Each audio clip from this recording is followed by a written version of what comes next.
So I'm going to start basically with a little bit heavy subject. I mean, and when I was thinking maybe to put it in the end, but then for some reason the computer didn't work, and then it moved to the phone, so I can, usually if I have the computer, so I can move it right away, so on the phone it's a little different.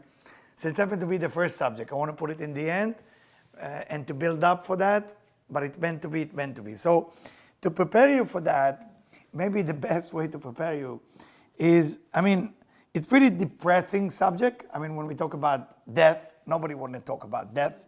I mean, if I explain it for 45 minutes and then put this subject in the end, you know, it's more motivating. But what's motivating about death? There is one thing motivated about death. What do you think it is? What's motivating about it? Huh? No, in this world. In this world. What? You have a certain amount of time that you have to finish what you gotta finish. You know, we have a certain amount of time. They say that the place where you have the most amount of idea is in the gravesite. You know, everybody was dying to come with a great idea, and unfortunately, didn't make it. People say, I should, I would, I could, and then die. And then they have a very nice stone on the grave, and that's about it. So the idea of understanding that there is a certain amount of time that we come here until Tchiyat HaMetim, until immortality will take a place, until resurrection of the dead will take a place, we have a certain amount of time. Person born in 0 and die when they are under the 90, and between that, we call it actually life. We do call it life. But unfortunately, there is always a sad, like I thought, there's always a sad thing that, you know, people, you know, separate from people because of the way life meant to be, or maybe the way the tikkun meant to be. And when I say tikkun, hopefully everybody understands when I say tikkun what I mean by that. We are here to correct ourselves. We are here to do something. Whatever it is, one lifetime, whatever it is, one lifetime, second lifetime, third lifetime, we are here to correct ourselves. And once we are here to get better and better, that's really what it's all about. I mean, think about it. Every time person don't get the idea of reincarnation, we miss the whole point. And some people don't even believe there is reincarnation. You know, I mean, the only religion that don't fully believe in reincarnation is Catholic. I mean, if you're a Jewish, you're saying every night before you go to sleep, Areni mochel vesoleach, I would like to forgive the people who hurt me this lifetime and another lifetime. Begilgul zeh vebegilgul acher. And I don't know what's going on here. So I guess I'm going to read it in Hebrew, not in English tonight. Sorry, I know when Michelle is the reader, but I'm trying everything to make you famous, you know? But what can I say? If that's not happening, then we read directly from the Zohar. So I'm going to take you through that. If you feel a little bit down because I'm talking about that, forgive me. I cannot motivate you. That's as far as I can motivate you. But remember that we are here for a certain amount of time. Certain amount of time, and we got to do the best out of it. And a lot of time, you know, people are sitting and waiting for something good to happen without even expectation. I'm just going to close it so your eyes will be focused on me because I like the attention, okay? Many times, you know, people are thinking that the time is there forever. A lot of time, people have to wake up, the relationship you have with people, with co-worker, with wife, with husband. You have a certain amount of time. You have a certain amount of time. I love to talk to old people, you know, because when you meet old people, 80, 90, 120 years old, there is so much to learn from them. I mean, this week, there is a lady who died. I don't know if you know, the oldest lady in the world. She was where? In Japan, right? Japan. Right, quite old. I think she was happy, but check out. I did what I came here to do, and it's time to leave. But when you talk about people about mavet, about death, it brings sadness, it brings heaviness. So let's see what the Zohar happy to say about it. And I'm sorry it's not in English. I will do the best I can to translate it from Hebrew to English, okay? So it's saying like that. It's written like that, okay? בואו ראה, come and behold, come and see. בשעה שהאדם עומד ללכת לעולם ההוא. When a person is about to departure from this physical world and going to the upper world, okay, you call it עולם ההוא, that specific universe. Doesn't tell us the name doesn't call it Olam Haba, does Olam Ha'u, that universe. V'u bebet cholio, and the person is sick. Why does the person have to get sick? So if you look at the Midrash, if you look at the story, in the beginning, when people used to die, they just die. That's it. Nothing come before that. Then people used to sneeze, and then you know they're going to die. So they sneeze, and then they die. For that reason, people say, for your health, la briut in Hebrew, right? Bless you. Huh? Why? Because of that reason. Then, in the time of Jacob make a deal with God and say, God, not right. You know, you want to negotiate what's going to happen, give the money for this son, this boy, this girl. So sickness was invented. And the sickness was giving the person a time for 1 year to say goodbye to everybody, or maybe to change and maybe live for a longer time. This we learn from King Chizkiyahu, Ezekiel. King Chizkiyahu basically lived 15 years longer after he realized that he's going to die. So the death itself is basically, if you look at it from a reincarnation point of view, you're moving from one body to another body if you have a chance to reincarnate, or there is something that you have to do for your soul. So we build with two entities. We may don't like it, but we have two forces. Actually, there is more, but I'm not going to totally confuse you. But let's say two forces. One is the physical body, this one, the one who misbehaves all the time. And we have the soul. The soul is very powerful entity. The soul also divided to 3 parts. And then we have the body who divided to 2, but for the story, just say 2. The body is basically like clothing. And that clothing has to be replaced to give a soul a second chance. Why? Because the body, if you think about the body is selfish being. 100% pure selfishness. There is no giving in the body, just to make sure you understand it. There is not even a drop of giving within this flesh and beat. Nothing. The soul, there's 100% pure love and giving. So we got a problem. We got a contradiction. You have all those leaders who talk about, let's bring peace. What peace? You cannot even have peace within yourself. All those people who want to control everybody. You know, we will lead you to a better life. Can you lead yourself to a better life? No, but I want to lead you. That's not real, because if I don't fully understand that there is a body and soul and they're fighting all day long, then it's a problem. That's what the Talmud telling us. There is not tzaddik, there is no righteous person who live on this planet who will not commit a crime. What does that mean? Because of that body, you eventually have to commit a crime. It's written about Rabbi Akiva. I don't know if you heard the name before. One of the greatest rabbi, that most of his students die in this time, the Omer. And when he died, they torture him. They remove his skin slowly, slowly. That's how they kill him. And he was happy. He was celebrate the moment. How can you celebrate a moment of pain? A student came to him and said, Rabbeinu ad matai? Teacher, till when? And he said, go away, snake. He said to his student, go away, snake. And they explained that why did he kick his student out? Because all his life, till the age 120, he was meditate. Can I even educate my body to behave like the soul? The only test he could have is in the moment when he dying.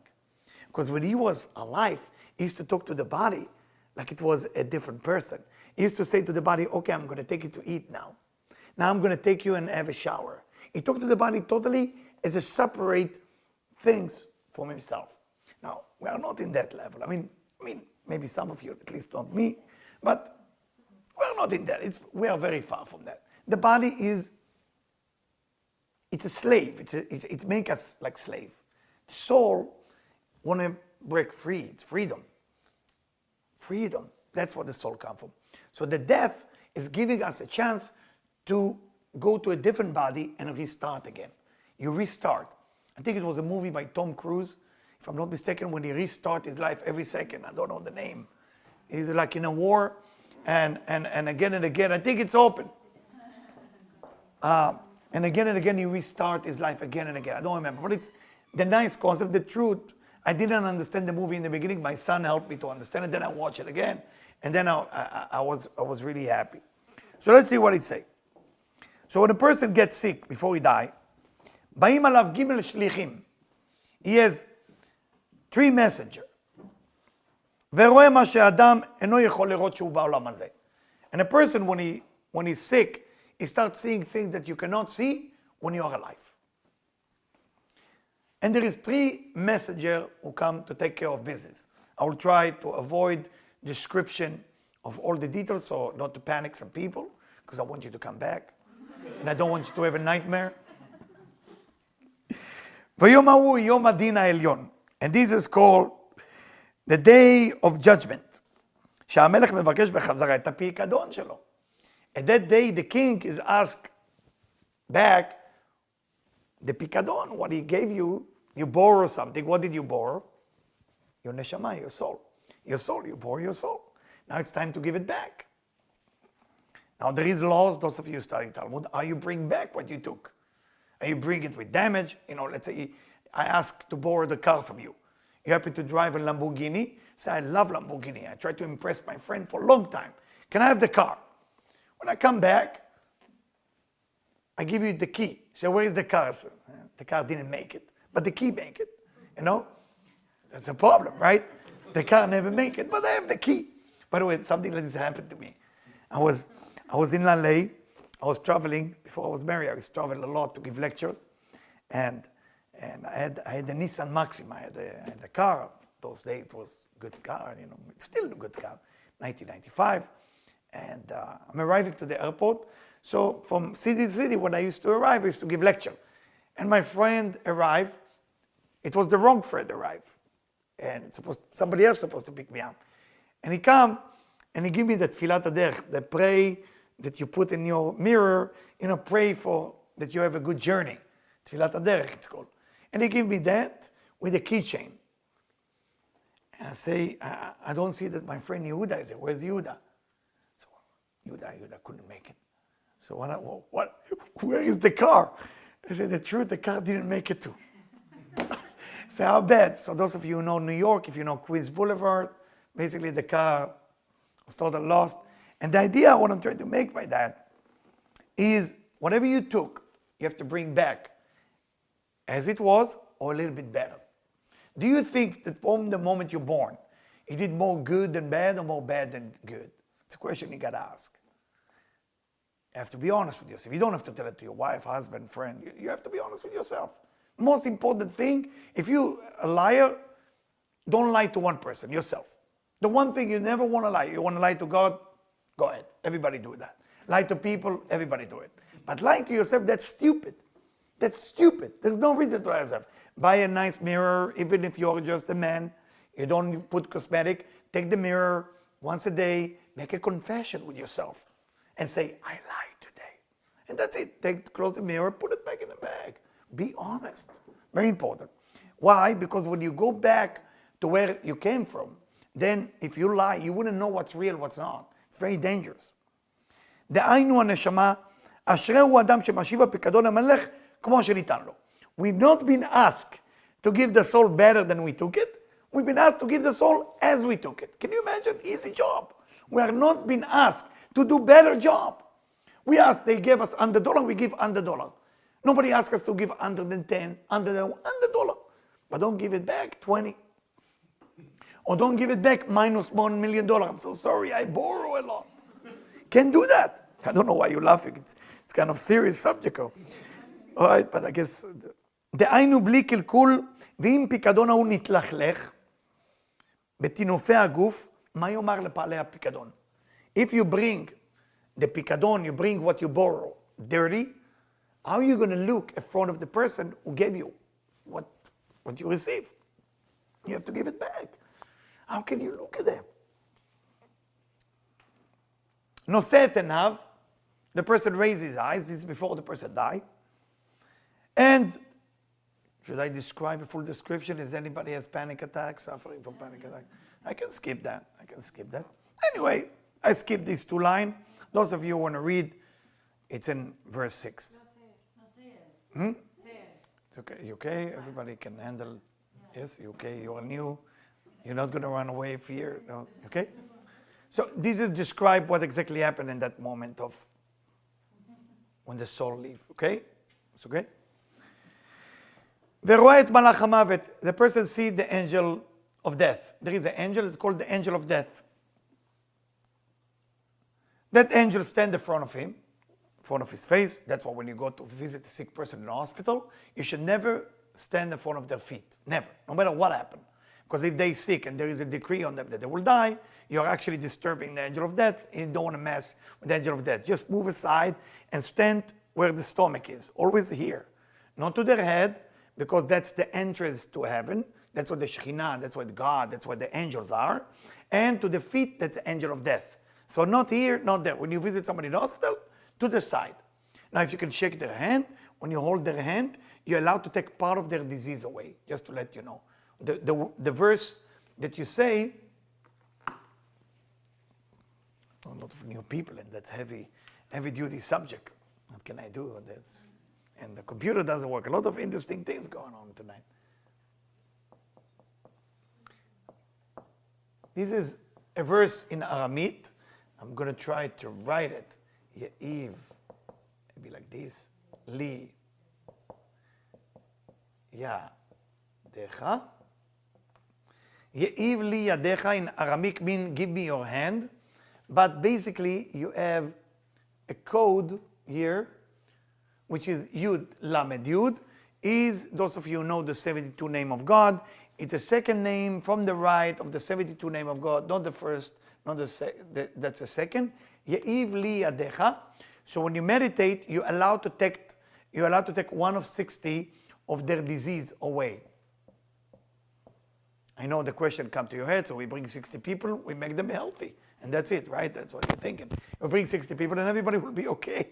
You know, I can't promise that, but makes sense to me. You bring 60, and one of 60 of the disease can go out of their body.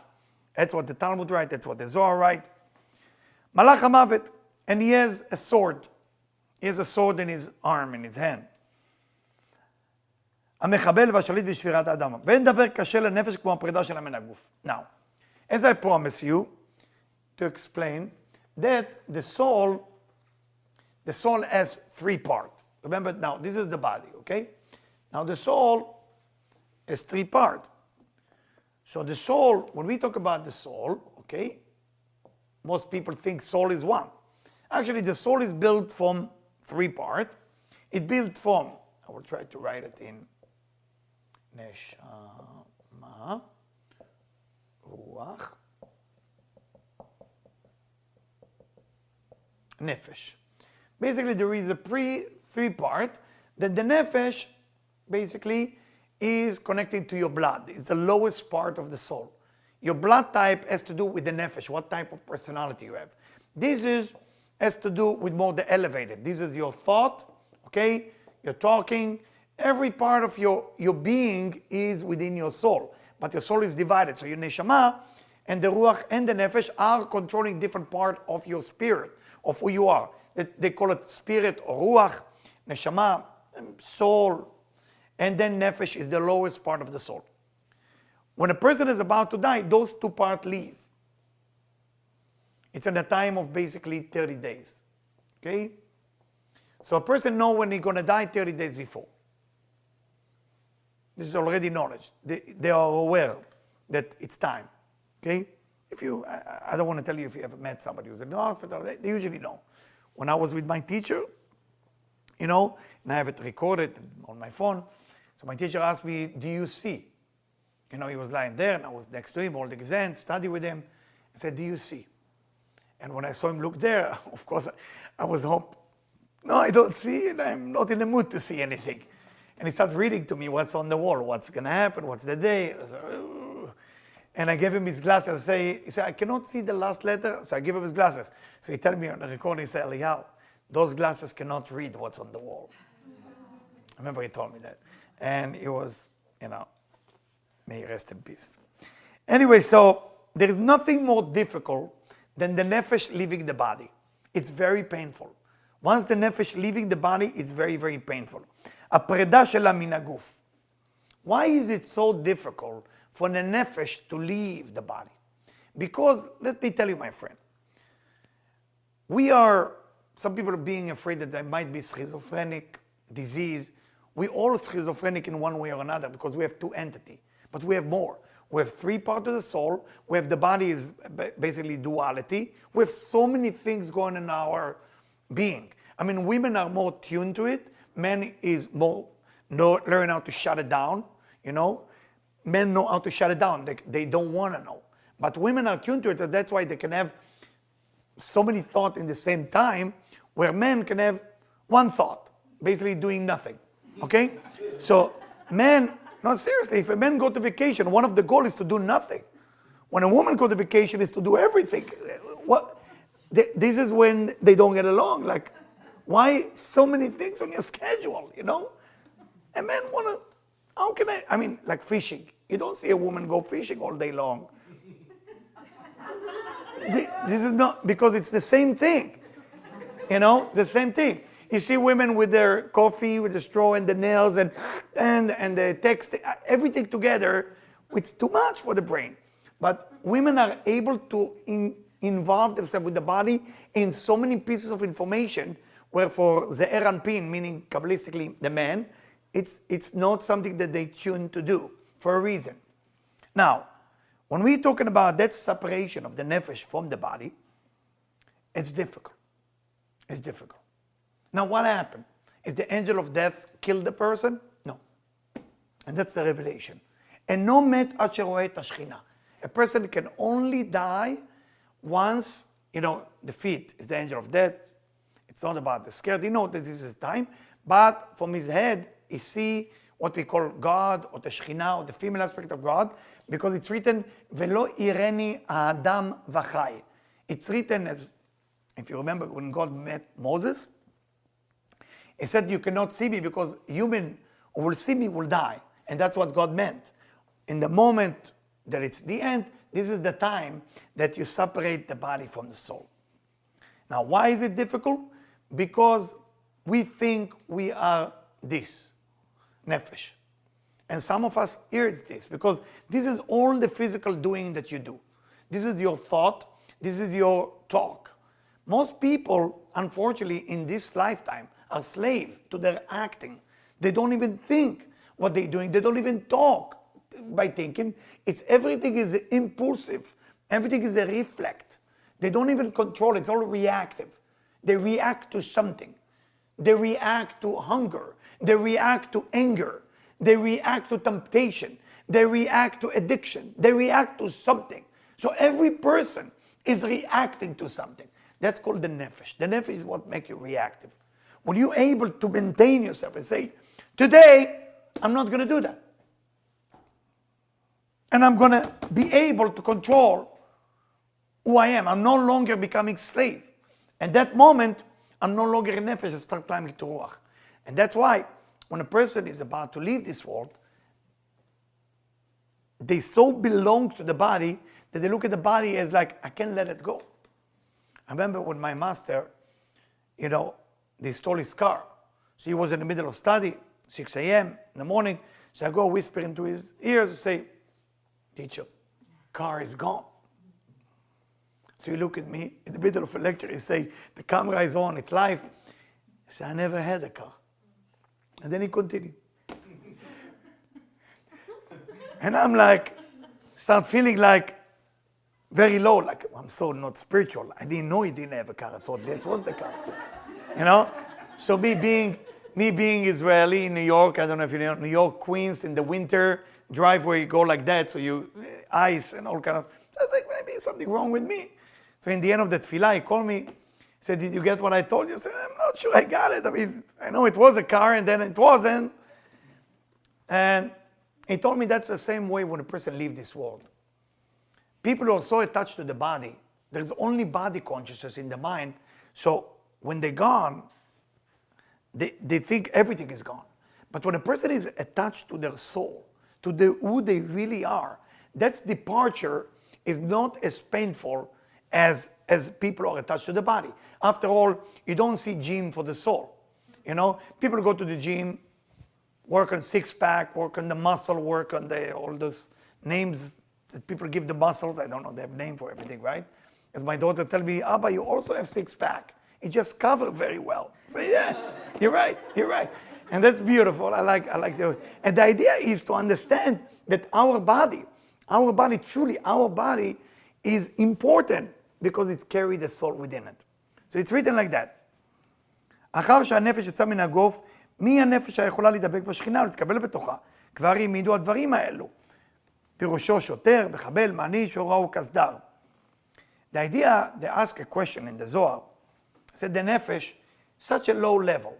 Why the nefesh has to see God, has to see the Shekhinah, and then leave the body? After all, the nefesh is so low. What will be the reason? And the reason is a question for something so low that it's connect to the good, to God or to the good. And he writes in verse 7 like this. אחר שהנפש יצא מן הגוף, הגוף נשאר בלי רוח, אסור לעזוב בלי קבורה. Talk about burial. I know when we talk about things, subject like this, people don't like to talk about tax and death, which is the two things that, what they say in America, it's only two things which has certainty, death and tax. And the idea, why we bury people. I mean, today there is faster way you burn the body. Some people put it, you have those floor, I don't know the name for it, that the people put it like one on top of each other. What's the idea of burial? Where is the idea of burial came from?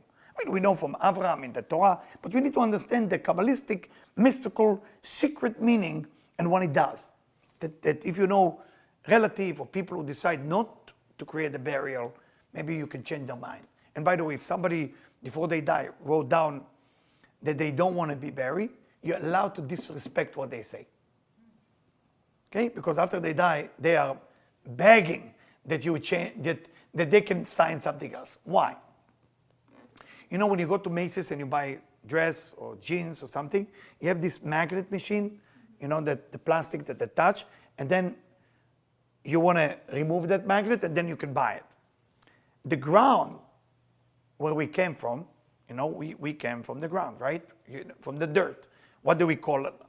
The first human? Adam. What's the name of the ground in Hebrew? Adama. Adama, dirt. That's where we come from. That's what we call Adam, right? Adam, Adama, where we come from. When a person put the body there, that allow the soul to go back wherever the soul wants. But the person don't let the body sit there. It's almost you want to steal the skirt with this magnet, and then the police waiting for you outside the door because you didn't release the body from the soul. Once you're aware that there is body and soul, you're already spiritual. Once you walk out of here tonight and you start talking to yourself like you are two, you already made it. Just to let you know, if you already understand that you have two forces, you already make it. The yarmulke will not make you more spiritual, neither the tzitzit or the cross or the Magen David or 5 times a day pray or 3 times or the Buddhist or the Buddha or the chakra that's not going to make you spiritual. What makes you spiritual is awareness to understand. I have two forces. Every time I behave bad, it's my body. I get angry, my body. My body. Shame on you, body. Shame on you. So when people come and say stupid, instead of getting insulted, you should say, I told them the same thing last night. Because you realize that force in me is not what it meant to be. I mean, you look at this skin, right? This skin. What does the Zohar say about this skin? Where we get it as a contribution, we believe this has come from God. No nachon, not true. The way that God created Adam and Eve, we look like the fingernails. That's what we look like, by the way. We didn't look like the skin. That's, by the way, a charity that we receive in a bad way from the snake. That's a charity that the snake gave us. And that's why people who speak bad on other people, okay, get sarat, they get metzora, leprosy. Leprosy is coming from the word motzi shem ra. Somebody who speak bad about other people. How is this connected to the snake? And why it have to be disease to the skin? Because the first entity that spoke bad was the snake. So because we have the skin as a contribution from the snake, that's why that's the first part that go wrong. Too much information? No. Yes, it is too much information. It is. Anyway, what happened? Burial take a place, what happened? Here comes the most important part. The most important part, my dear friend, is why we are all here tonight, why the computer doesn't work, why everything that's happening tonight. No coincidence, no coincidence. Because as we speak, there is spirit here in the room. What is Jesus? You are the only one who come to visit? There's layers and thousands, not just in the camera at home with the 300 people, but there is thousands of people around you. You're never alone. People are afraid to be alone. I want to tell you the bad news. You're never alone. Because the reincarnation takes place into human, sometimes women to men, men to women. That's a different story. Animal, vegetables, mineral. 4 levels of category of reincarnation. Now the question is why? What do you think? Why people need to reincarnate into something which is not human? Give me the freakiest idea that comes to your mind. Why would people reincarnate into stone or celery or what else? Dog? What do you think? Because of their action, like what they do. Yeah, that's for sure. But why? What's the benefit of somebody will reincarnate into mineral, into stone? You know, try to imagine there is a human into stone, in a rock, sitting there. Can't talk, very good. They get humiliated by people that are stepping on them. I don't know. Okay, good. Can't talk, I like it. That's getting closer. What do you think? Why? They can't do anything wrong. You can't do anything wrong. Very good. That's another good answer. But why? Why? Don't know. You're touching it. Touching it. What? There's a purpose. Of course there is purpose, but why? Let's understand the logic according to Rabbi Isaac Luria, because he explained in his book, they called Gate of Reincarnation. It's your karma. It's whatever you have to work on. Your karma. You have to work on something, and then you can come back and Very good. and actually master it. Very good. So what is it? What is the formula? How a person decides where he's going next? What's left for them to correct? True. So why celery? Seriously, celery. Some people have to reincarnate into celery. It's a basil. You know, it's. You're gonna go to Glattmart and buy some, and it start talking. It's weird. I mean, it's a little weird. It's a little weird. I mean, you have to agree. It's weird. I mean, this information is weird. We gotta tell it to somebody. Okay, please stop. You know, it's weird information. Reincarnation is weird. The brain cannot deal with it. It's difficult for the brain. People are reincarnated into vegetables, into minerals. What is that? So now when I'm walking, the tree on the left, the tree on the right was a human 400 years ago, still waiting there for something. I mean. So maybe the nefesh can connect to the earth that Hashem made. Okay, that's another answer. So we have a circle of life, like in Lion King. You know, we can connect. Okay. So when we say that blessing the... No question. Just answer now. Just answer. We're still in the same subject. Yes. Like a hiatus period or a period where you actually have to almost time out to go within and. Okay. Let's understand the difference between human, animal. Let's create a foundation. Difference between human, animals, vegetables, and minerals. Let's understand the foundation. And we're going to find out that human has the number one selfish agenda. Does that make sense? Minerals have, like what you say, nothing going on. Make sense? Vegetables has more desire. I want water, sunshine, good ground, you know. And then you have animal, which want more desire, a community, some sound, barking, something's going on, right? Then you have human. We become selfish, we have agenda, politics, this, game, playing games. The idea is like that. When we are human, we get to choose the strongest desire, what we call the desire to receive. It's called the desire to receive. In Hebrew, it's called ratzon lekabel. That's the word Kabbalah came from. Kabbalah, lekabel. You are defined by how much desire to receive you have. And then you define where you're going to go. How did you control your desire to receive? And we repeat it. It's very important that we remember that. We are defined. When you meet people, you can only define them by one thing, only one thing. How much desire they truly have. How much desire they truly have. Second definition, how strong they control that desire that they have. Is that clear? Makes sense to you a little bit? Start to penetrate? Okay. When a person cannot control the desire that they have, They have to go one step down. One step down is animal. Animal has less desire than human. Okay, so you become a buffalo. You eat some grass, you chase some people sometimes, that's it.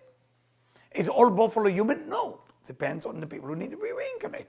Dogs, most dogs, for example, most dogs, yeah, I can say it, it's not a big deal. Most dogs, according to Rabbi Isaac Luria, and you can read it yourself, are a reincarnation of people who couldn't control their sexuality.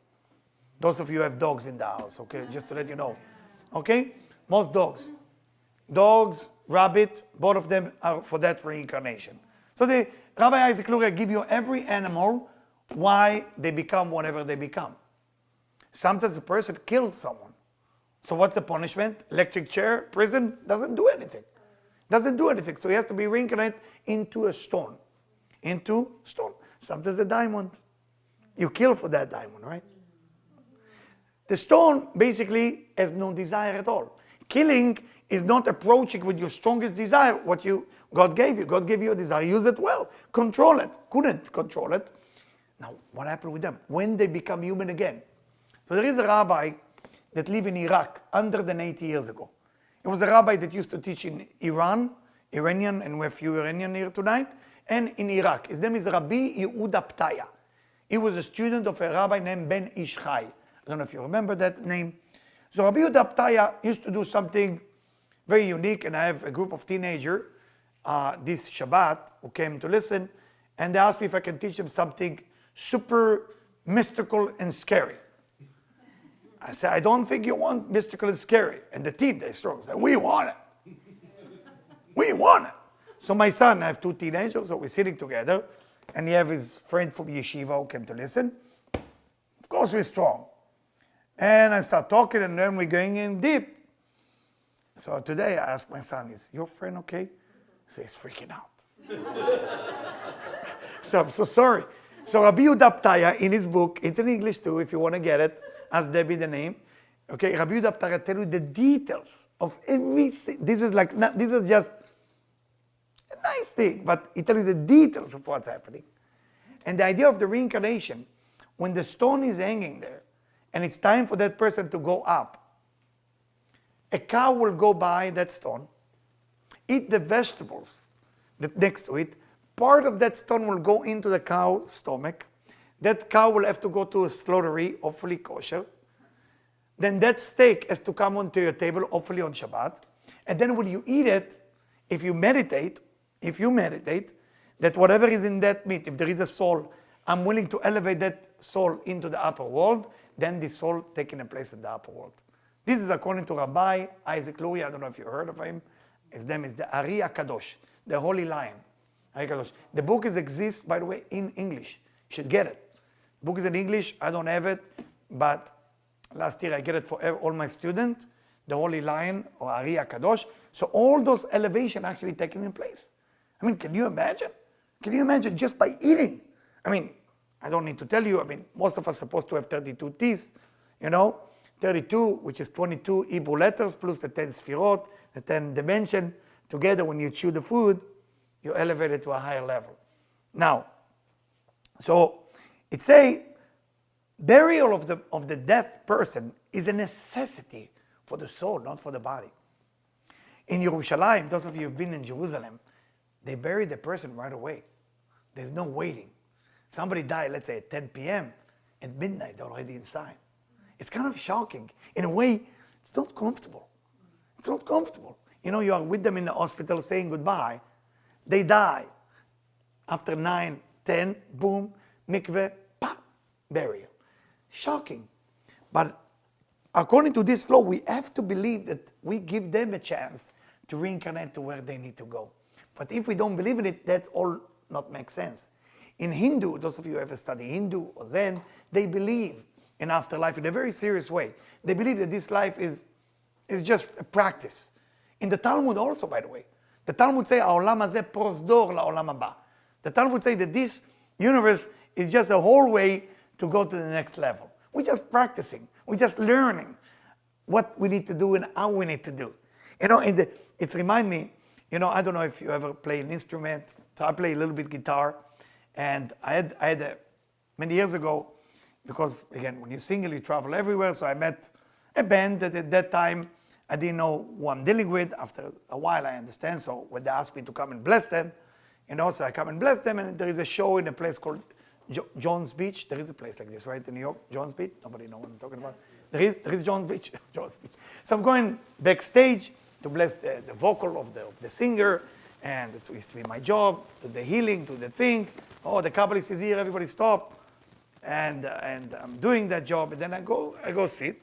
And in the end of the show, they asked me if I can see them tomorrow, so I go see them because one of them was sick. And they gave me a guitar. They knew I like to play. I'm not so good like them. And the band, I'm sure you know the name, Foreigner. You know Foreigner? Foreigner, yeah. That's many years ago. They were Want to Know Love Is, right? So what was I amazed, and I told them that in one of the lecture. I said, I have the same guitar, but I cannot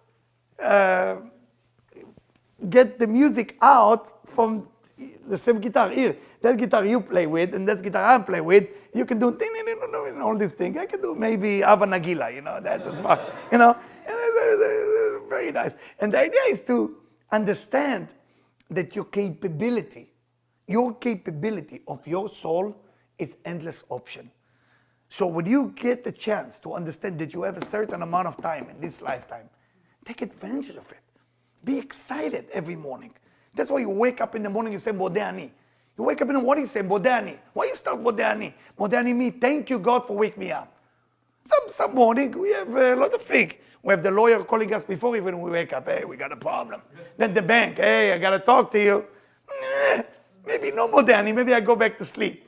So the Modeh Ani is trying to tell us that there is maybe a problem in your life, but you are the one who's going to overcome that.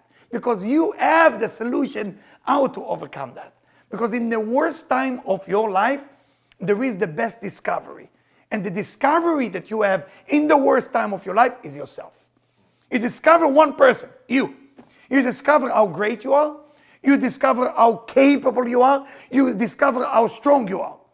And that's it. Either you become a victim.com mentality, or either you become strong and say, wow, I can make it. I know I can make it. And this is a moment of truth for you.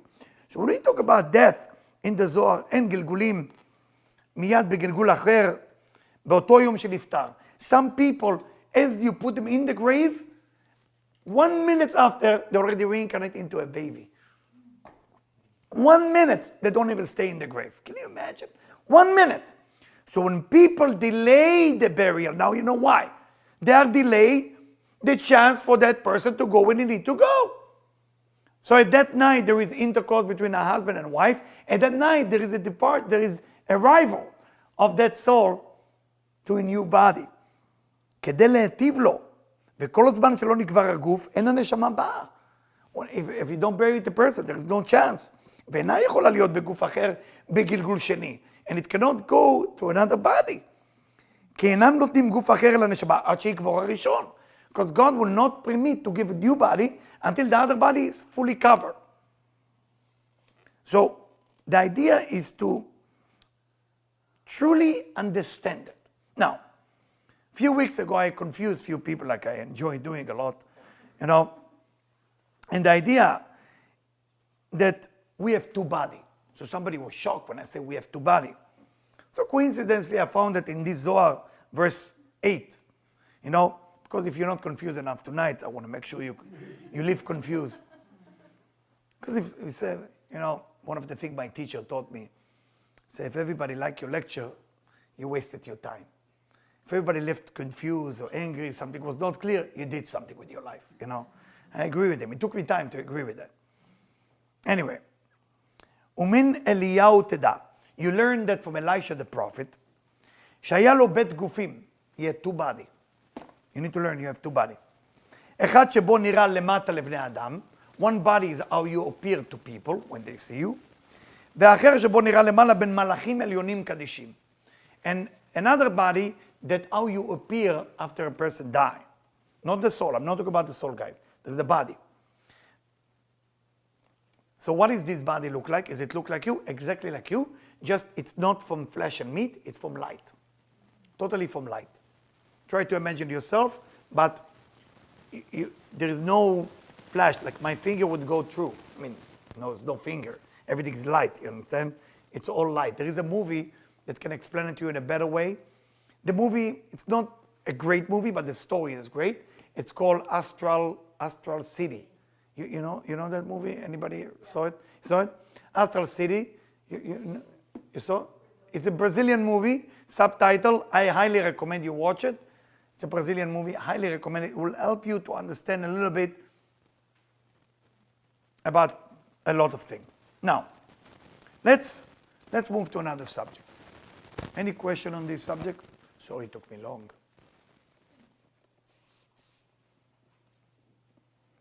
Now, in the beginning of the universe, Adam and Eve meant to live forever. If you look at the story, those of you who know the story of Genesis, we never meant to die. We meant to live forever. To live forever. In fact, the idea of people living forever is one of those 13 things that you have to believe it's possible. It's called Tchiyat HaMetim. Tchiyat HaMetim. A person has to believe that immortality will take a place. You consider a non-believer if you don't believe immortality will take a place. Now, how many of you have ever been in cemetery? Okay, tough, huh? Now you want to tell me, I don't know if you ever did it, it's a mitzvah. You take the dirt and you put it above the grave. At that moment, you're supposed to believe that person coming back. It's weird. We have an interesting spiritual issue here. I mean, if you tell it to people, you can't. People will tell you, I just can't take this information.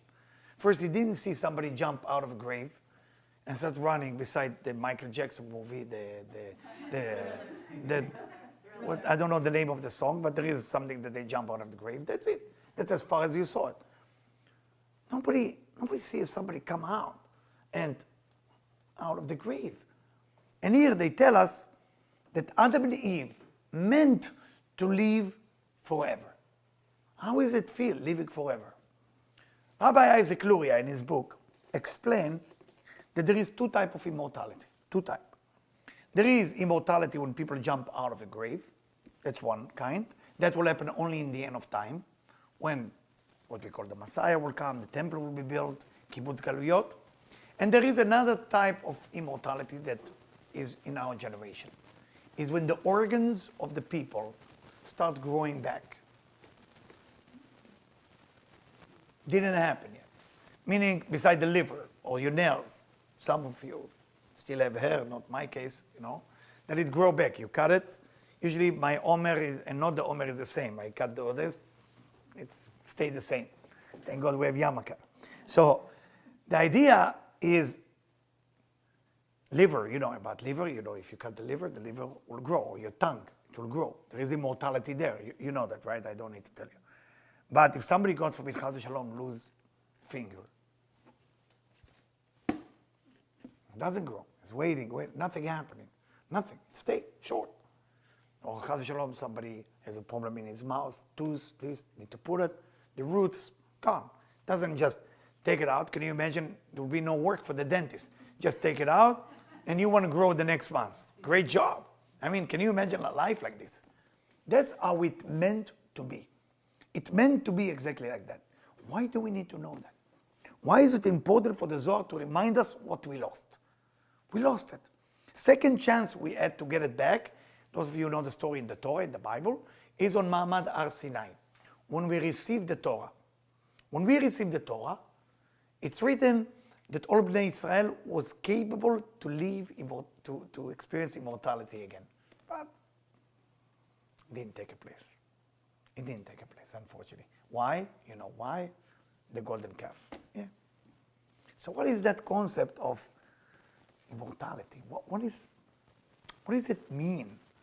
It means that the person take the body, take the consciousness of selfishness, and capable to transform that selfishness into something else. How do we do it? So it's very, very simple, but again, not so simple. If we talk about divine, God, light, whatever you want to call it, let's call it the light, like the Kabbalists call it. The light is giving 100%, whatever you need. You, as a human being, us, this is us as the receiver, we experience 100%. No, you can't tell me. Is your life 100% perfect? No. You have issues. Where is the issue happen? What happened? This vessel, this receiver, us, we are the receiver, we are received not based on what the giver want to give. We are received based on what we want to get. So how much you truly want to get? You're going to get maybe 2%. Like it's a good case. 2%. And that 2%, even if I fill you up with 2%, 100% of the 2%, you still will feel empty.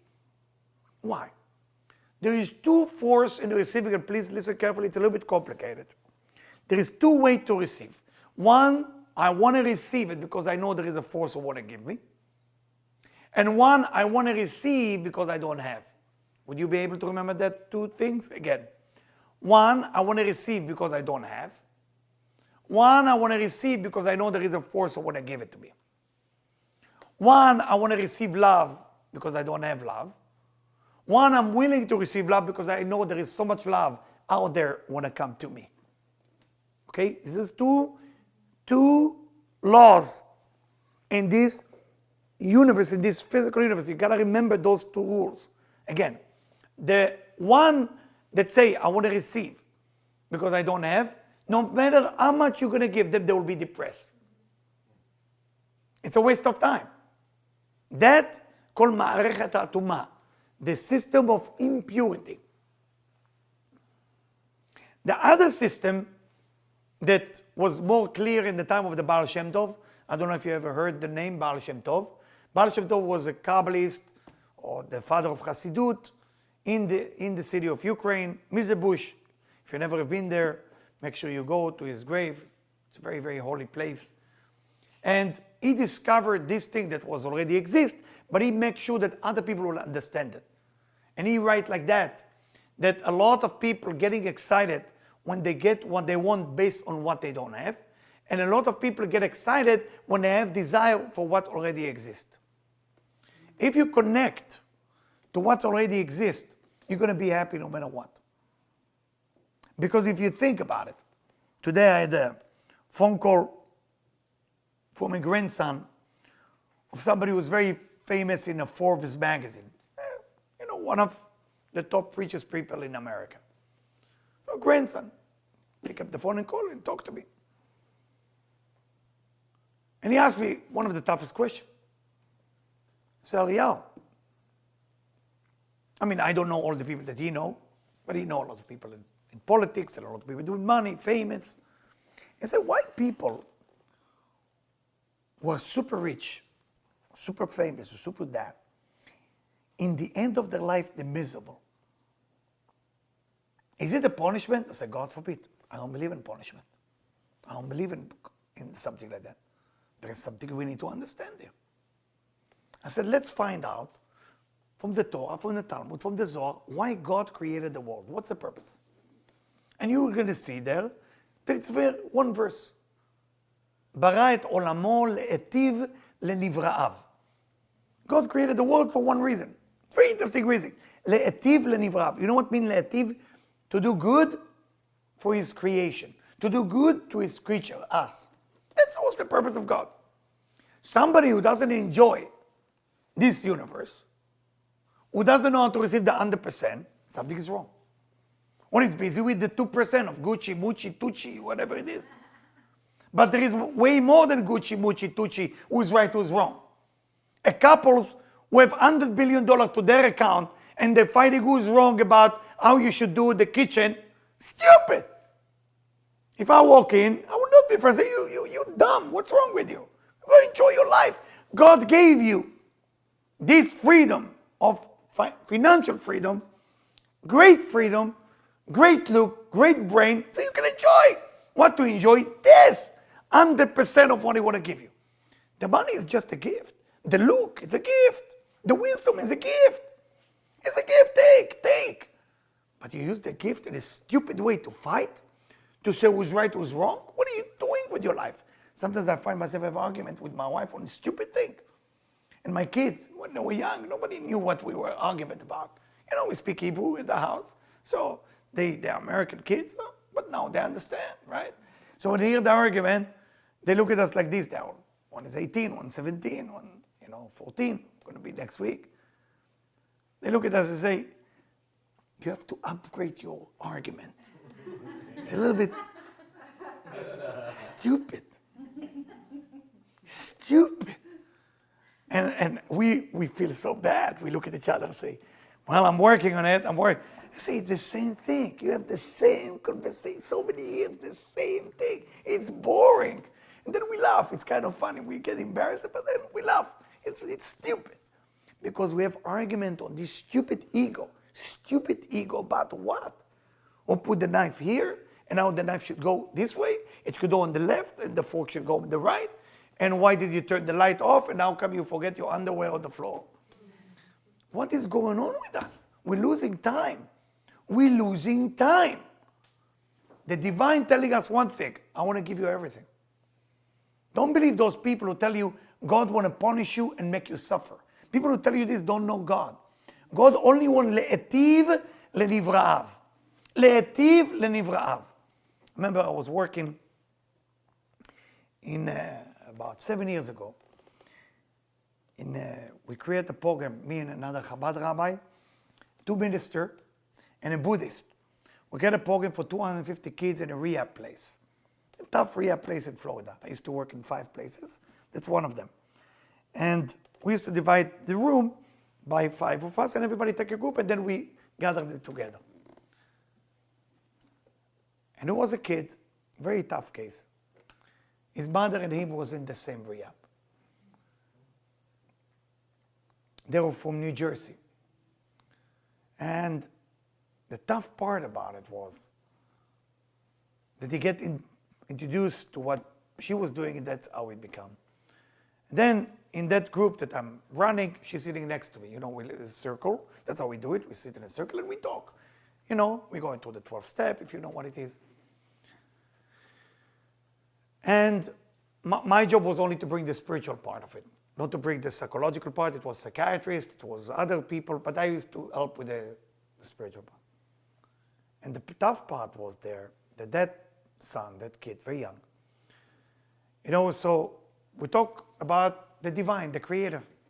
Every meeting, every Friday, we call it Spiritual Friday, we brought something about God. So the kids, very honest, I love it. When you work in a rehab, the beautiful thing about it, honesty. Okay? Because admit is the first step. You have to admit. No, I don't believe in God. So the minister looked at me, are you going to take it? The Chabad rabbi was a good friend of mine. I say, usually they say, of course, they accept it because it's fun being with us. It's better than go as a psychiatrist and question. It's fun. We have 3 hours together. So I said to the kid, we believe, Kabbalists believe that the divine is only le'ativ lenivraав, only to do good. And we are to receive good. Do you believe there is good? No! Scream. That's tough. So okay, so let's take it the other way. Is there anything that causes you joy? It was quiet. After 1 minute to say, yes, there is one thing. So okay, what is it? What is it? Say, well, walking on the beach and sunrise. I said, from now on, we give a name to your God. Your name to your God is walking on the beach on sunrise. So from now you say Baruch Atah. Instead of this, you say Baruch Atah, walking on the beach, sunrise. The rabbi took me aside and said, I have no idea how came with that. I think he pulled it from me because I didn't have the idea before I met him. What am I trying to tell you guys? When you fall down, and we're all going to fall, one day or another, you're falling. Hold on to one thing. There is a divine. There is a creator who loves you unconditionally, want to give you 100%. If you're not capable to receive it, look to your system and say, Do I want things I don't have, or do I want to receive things that exist for me? What is that I want from life? There is $1 billion waiting for you to discover it. That's why it's called discover, removing the cover. When you remove the cover, it's there. You don't create it. It's already there. It's always will be there for you. The love life, it's there for you too. The health is there for you too. Everything is there for you.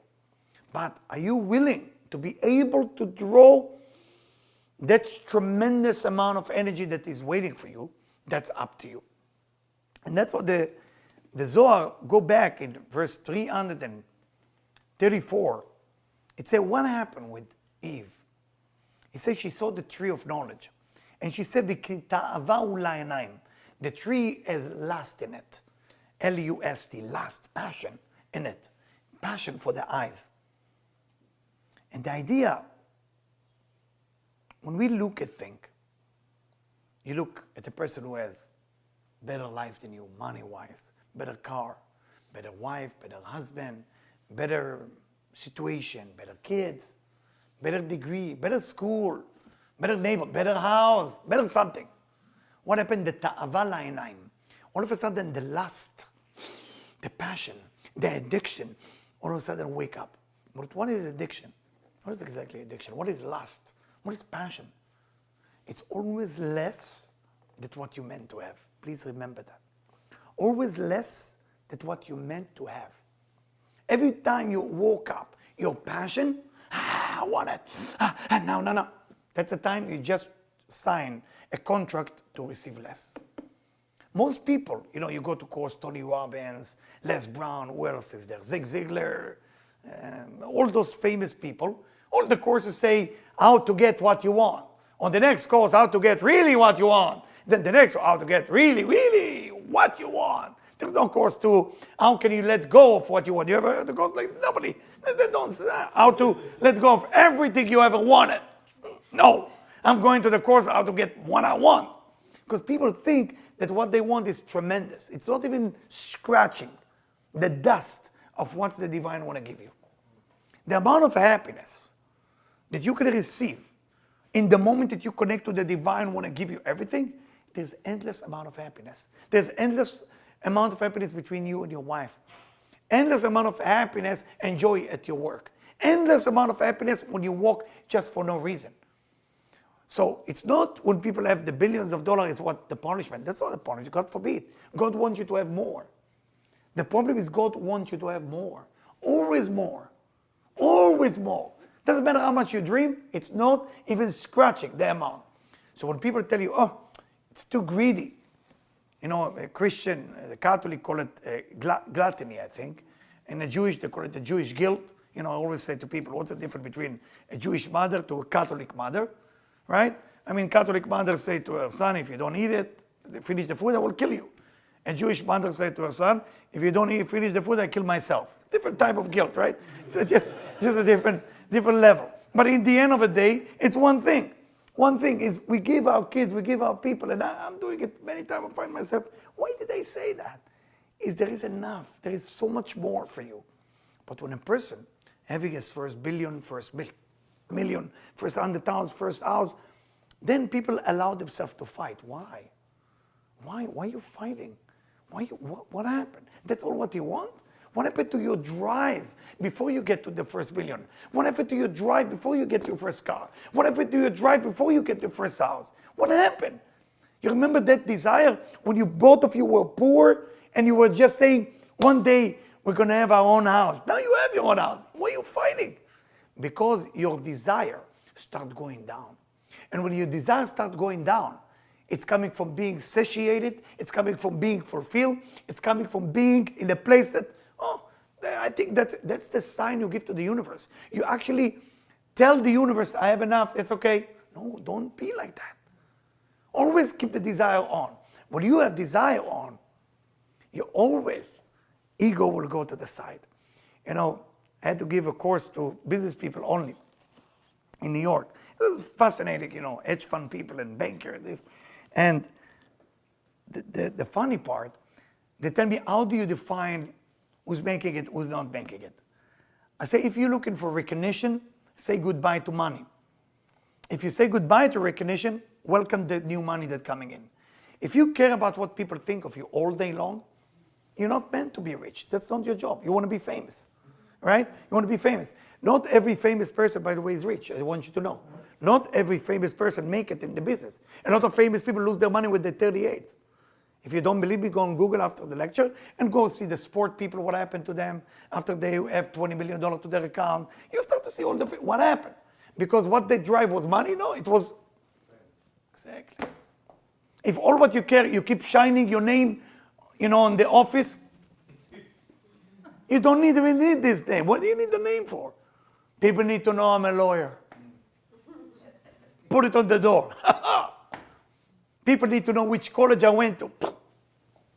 What's the percent of people make it from the best college? You will be shocked. If you just read the numbers, just go through the numbers, you will be shocked what's going on. Not just in the United States, all over the world. So what we need is one thing.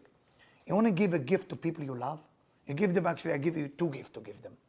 Give them ability to want more every day. And second gift is independency. It's the 2 gifts parents don't give their children.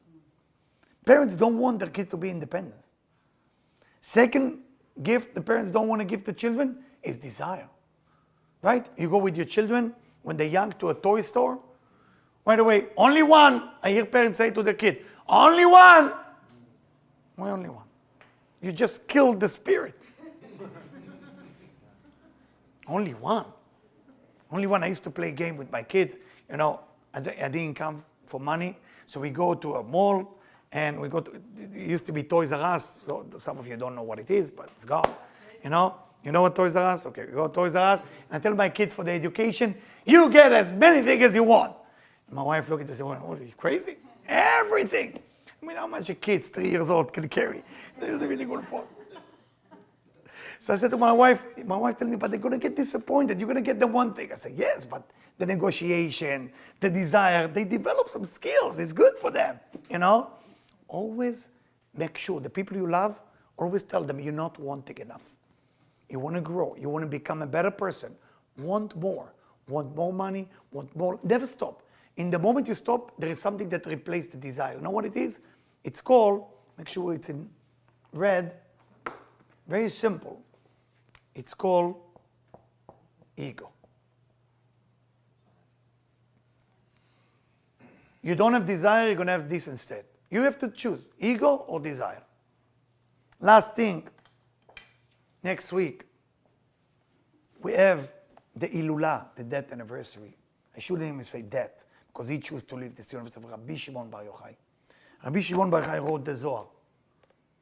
And Rabbi Shimon, one of the only people ask me, why we only celebrate Rabbi Shimon? Whatever you're Ashkenazi, you're Sephardi, everybody know Rabbi Shimon, you celebrate. You stop everything, you celebrate.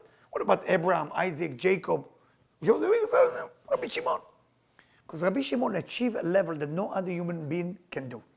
He was basically went to the Dark Lord, to the angel of death, all the friend, all this family, and he said, this illusion gotta go away. I don't want you here.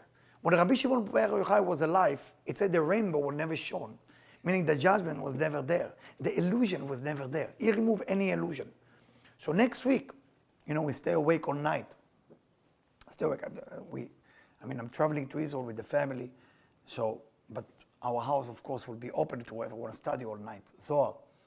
And just connect that night. That night is a very, very powerful night.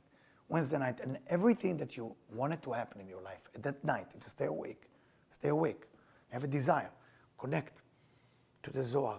Read Zohar if you can read Hebrew or Aramaic. If you cannot, read it in English, something. Scan it, look at the letters, just look at it. And ask Rabbi Shimon, I said, I need help, don't be ashamed, I need help. I already asked for Rabbi Shimon. I said, Rabbi Shimon, if you take me as a project, I can tell everybody that you took the worst case and look what happened. Every year I'm talking to him like that. This year, B'ezrat Hashem, God help me that I can be in his place where he's buried and ask him, and I pray for about 200 people. Those of you who want to be included in that prayer, just tell your friend, and I make sure that paper, we read all the name, and we ask him for whatever we ask him. And remember, it's a very important night. Those of you who cannot make it, my wife and me printed this year a section of the Zohar that's called Tikkunei Zohar. And Tikkunei Zohar, we have wonderful people who donate money for you to be able to have it for free. And it's a book, and it's in Hebrew only. And when you read this book, it's called the Miracle Maker, because Rabbi Shimon basically went to the cave, and in the cave he received Elisha the prophet, Achiyah Shiloni, it's another prophet, and the angels who come with him to basically write secret knowledge within this book. I highly recommend it. Take it. It's look like that. Don't be shy to ask Michelle or call whoever is here, whoever you know. And again, it's in Hebrew, so it might be an issue, but just to carry it by itself, it's have energy in it. Any question before I let you close your eyes for a short meditation? Any question, please? Can you talk about having desire? You're saying desire versus being grateful versus wanting versus wishing. You know, they say like, if you want something, you want to like let it go, right? Like, just Yes. let it go. Don't Yes. really try to focus so much on it. Is that where you just have gratitude? Gratitude need to be there all the time. It doesn't mean if you have desire, you don't have gratitude. But the reason you don't have gratitude, because you think that what you have just now, it's enough. And then you start unappreciate what you have. You start don't appreciate. But can you, let's say if somebody is married, they are appreciate their wife or their husband again, or they stop desire. The desire is no longer there. I have people who call me sometimes and say, my wife has a big nose. I said, how long you been married? Say 22 years. I said, so what happened to the nose? He said, I don't know, I swear, Leo, something happened. I mean, talk about real story. I say, you understand that you don't have desire to be with her, and that's why the nose appear all of a sudden, But the truth of the matter is, you gotta have desire for the love. Desire, you gotta have passion for that. And then everything starts to come back to life. We have within us the engine. So having desire doesn't come from a place of lacking? Exactly. Now, that's what I explain here. Now, that's the danger. Very good. If the desire comes from a place I don't have, that will be a danger. That's why I say it's a deep concept. Very deep concept. It's one of the deepest concepts in Tikkunei Zohar, by the way. If I want, because I know this has all come to me, that's a healthy desire. But if I want because I don't have, that comes from evil eye, jealousy, and a lot of other problems. So coming from a place of abundance as opposed to coming from a place of lack. Excellent. Excellent. This is the biggest secret that was written 2,000 years ago. And then this secret, Rabbi Shimon Bar Yochai writes, that will be the difference between people who are immortal to the people who die. So the one who die always think like that.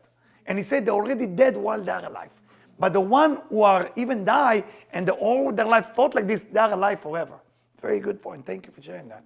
Thank you, let's close the eyes for 1 minute. Just let's meditate. For one thing you need help with. One thing. And basically ask Rabbi Shimon Bar Yochai to help us with that. This is the one thing that you know that you desire. And you know that that desire has nothing to do with the abundance. It's a desire that has to do with something I'm afraid not to have, or I'm afraid it's not going to work. So ask from the above, from the angels, from the Zohar, from the Kabbalist, help to get better.